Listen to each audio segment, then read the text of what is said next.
அனைவருக்கும் வணக்கம். கர்நாடகாவில் மேகதாதுல புதுசாக அணை கட்டுறாங்க அப்படிங்கிற விஷயம் பார்த்தீங்கன்னா, நம்ம எல்லாருக்குமே தெரியும். அப்படிப்பட்டவங்க கட்டினாங்க அப்படின்னா, நம்மளுக்கு அது பாதிக்குமான்னு சொல்லி கேட்டிங்கன்னா, கண்டிப்பாக பாதிக்கும். எதனால் பாதிக்கும், ஏன் பாதிக்கும் அப்படின்னு சொல்ல போகிறேன். வாங்க வீடியோவோட போகலாம். இந்த விஷயம் பார்த்தீங்கன்னா, சேலம் மாவட்டத்தில் பார்த்தீங்கன்னா, மேட்டூர் டேம் இருக்குது. மேட்டூர் டேமோட மொத்த கெப்பாசிட்டி அப்படிங்கிறது 93 டிஎம்சி. கர்நாடகாவில் கூடிய 4 டேம் இருக்குது ஆல்ரெடி காவிரி குறுக்கால. அந்த 4 டேமோடைய மொத்த கெப்பாசிட்டி அப்படிங்கிறது 115 டிஎம்சி. நம்மக்கிட்ட 93 இருக்குது, அவங்ககிட்ட 115 இருக்குது. அப்படி இருக்கக்கூடிய ஒரு சூழ்நிலையில் மேகதாதுன்னு சொல்லக்கூடிய இடத்துல புதுசாக ஒரு டேம் கட்டுறாங்க. அப்படி அவங்க புதுசாக ஒரு டேம் கட்டுறாங்களா, அப்படி அவங்க புதுசாக ஒரு டேம் கட்டினாங்கன்னா அதோட கெப்பாசிட்டி எவ்வளோன்னு சொல்லி கேட்டிங்கன்னா 70 டிஎம்சி. ஓகே, அதில் நம்மளுக்கு என்னப்பா பாதிக்குதுன்னு சொல்லி கேட்டிங்கன்னா, நம்ம கிட்ட இருக்கிறது வெறும் 93 தான். அந்த 93 டிஎம்சியில் ஒரு 20 டிஎம்சி அப்படிங்கிறது சேற்று படுகையாக தான் இருக்குது. அதை நம்ம புழங்கவே முடியாது. சேத்தோட கலந்த தண்ணி புதை மணல் மாதிரி இருக்குது இல்லையா. இப்போ உதாரணத்துக்கு 10க்கு 10 ஒரு இடத்துல தண்ணி நின்றுச்சுனாலே இவ்வளோ தூரம் நிற்கும் சேரு. அப்படிங்கும்போது மேட்டூர் டேம் 120 அடி உயரம், அகலம் எவ்வளவு, நீட்டம் எவ்வளோ பெருசு. அப்போ ஒரு 20 டிஎம்சி தண்ணி அப்படிங்கிறது ஒரு ஆள் உயரம் 2 ஆள் உயரத்துக்கு பார்த்திங்கன்னா வெறும் சேராக தான் இருக்கும், புதைமணல் மாதிரி. அப்படி அதை ஒரு 20 டிஎம்சி தண்ணி அதுக்கு போயிடும். அப்படி போயிடுச்சு அப்படின்னா மீதி நம்ம புழங்குறதே வெறும் 73 டிஎம்சி தான். அந்த 73 டிஎம்சியில் நம்ம குடிக்கிறதுக்கும் விவசாயத்துக்கு எல்லாமே பண்ணிக்கிறோம். இப்போ ஒவ்வொரு வருஷமும் ஜூன் மாதம் 12ஆம் தேதி குறுவை சம்பா சாகுபடிக்கோசரம் தண்ணி திறந்துடுவாங்க. இந்த வருஷம் திறந்து விட முடியல. என்ன காரணம், தண்ணி இல்லை. அப்படி இருக்கக்கூடிய ஒரு சூழ்நிலையில் மேகதாதுல ஏற்கனவே ஒரு மேகதாதுவில் அவங்க அணை கட்டுறதுக்கு முன்னாடியே அவங்ககிட்ட ஒரு 115 டிஎம்சி இருக்குது. இப்போயும் அவங்க ஒரு 70 டிஎம்சி கெப்பாசிட்டியில் ஒரு டேம் கட்டிட்டாங்க அப்படின்னா நம்மளுக்கு குடிக்கிறது கூட தண்ணி விட மாட்டாங்க. உண்மையிலேயே என்ன தெரியுமா சொல்லுவாங்க, எங்களுக்கே தண்ணி இல்லைங்க அப்படின்றவாங்க. நம்ம யார்கிட்ட போய் கேட்க முடியும்? இல்லைனாலே ஒரு பிரச்சனை அப்படின்னா தமிழ் மக்கள், கர்நாடகா மக்கள்னு சொல்லி மக்கள் ஒத்துமையாக தான் இருக்கிறாங்க. அங்கே இருக்கக்கூடிய அரசியல்வாதிங்க ரொம்பவே பாலிடிக்ஸ் பண்ணுறாங்க. அங்கே இருக்கக்கூடிய அரசியல்வாதிகள் ரொம்ப மோசமாக நடந்துக்கிறாங்க.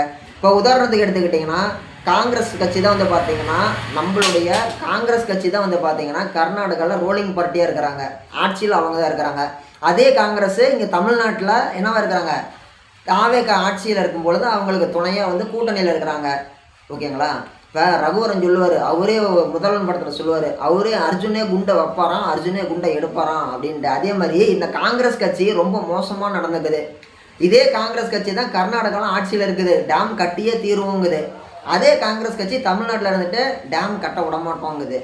எப்படி ரெட்டை வேஷம் போடுறாங்கல்ல. இந்த செய்தி ஊடகங்களை இதை பற்றி வெளிப்படையாக பேச முடியாது. பேசினா அவங்கள சேனலை என்ன பண்ணிடுவாங்க, சேனல் ஏதோ ஒன்று அவங்க நிம்மதியாக பிழைக்க விட மாட்டாங்க இந்த அரசியல்வாதிகள். அதே தான் நம்ம சொல்கிறோம். மக்கள் தான் சிந்திச்சு பார்க்கணும். ஓகேங்களா.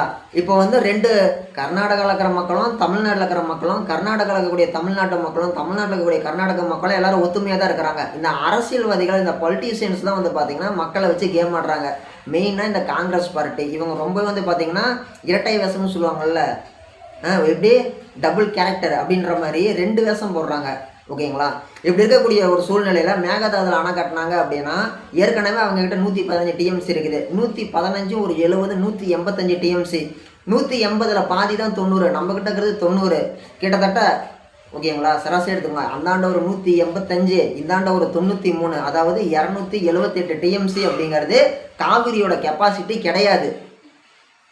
காவிரியோடைய கெப்பாசிட்டி அப்படிங்கிறது 273 டிஎம்சி கெப்பாசிட்டி கிடையாது. அந்த ஆறுடைய கெப்பாசிட்டி இருக்கிறத வச்சு நம்ம புழங்கிட்டு இருந்தோம்னா மட்டும்தான் நம்மளால் அதை கொண்டு போக முடியும். இப்போ அவங்க டேம் கட்டுறது உண்மையாலுமே மக்களுக்கு மிக மிக மிக மிக எதிர்ப்பு தான், மிக மிக மிக பாதிப்பு தான். இப்படி இருக்கக்கூடிய ஒரு சூழ்நிலையில் தான் தமிழ்நாட்டில் சேலம் மாவட்டத்தில் பார்த்திங்கன்னா சூயஸ்ன்னு சொல்லக்கூடிய ஒரு தனியார் நிறுவனத்துக்கு பார்த்திங்கன்னா தமிழக முதலமைச்சர் பார்த்திங்கன்னா இது கொடுத்துருக்கிறாரு, ஒரு கான்ட்ராக்ட், ஒரு 1000 கோடி ரூபா கான்ட்ராக்ட்.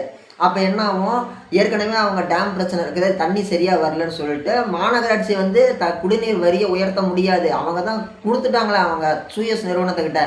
இப்போ இந்த சூயஸ் நிறுவனம் என்ன பண்ணுவான், விலை ஏற்றி வைப்பான்.